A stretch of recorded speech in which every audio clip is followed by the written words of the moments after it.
hasreti revanım, intizar ederim.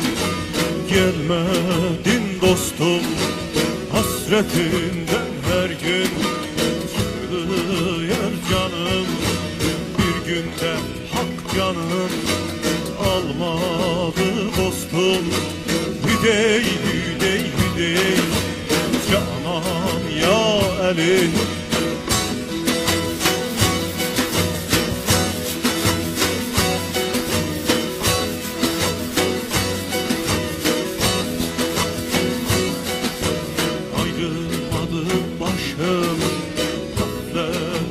Yastan silinmedi gönlüm, hasretten pastan. Gözlerim yollarda yan yan, kulağım seste.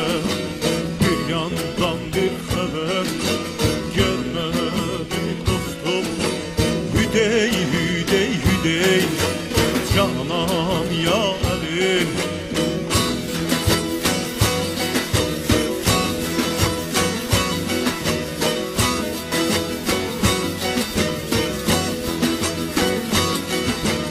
Ayrılığın derdi gayet zor imiş.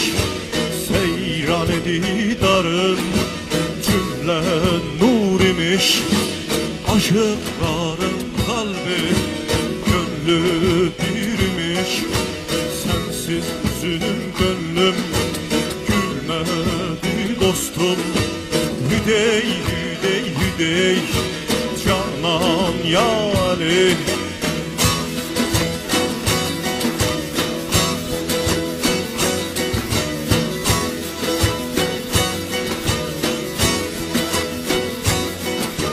Gah oturup hayallara dalarım, gahi başım gafletlere salarım. Gahi haktan ölümümü dilerim. Sensiz üzülüm gönlüm gülmedi dostum. Hüdey hüdey hüdey canan ya Ali.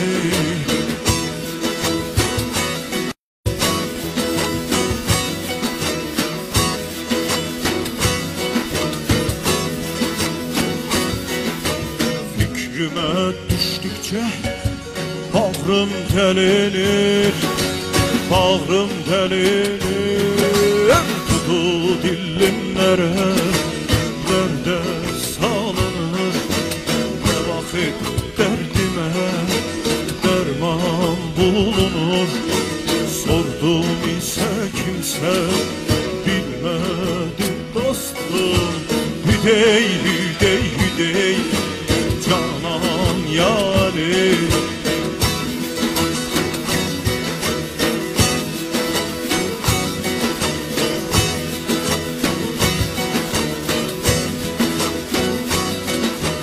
Hicrani özünde dağlandı canda.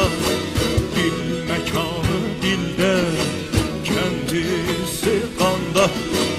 Benidendir dedim sureti canda. Bir yarı bitirdim, bulmadım dostum. Hüdey hüdey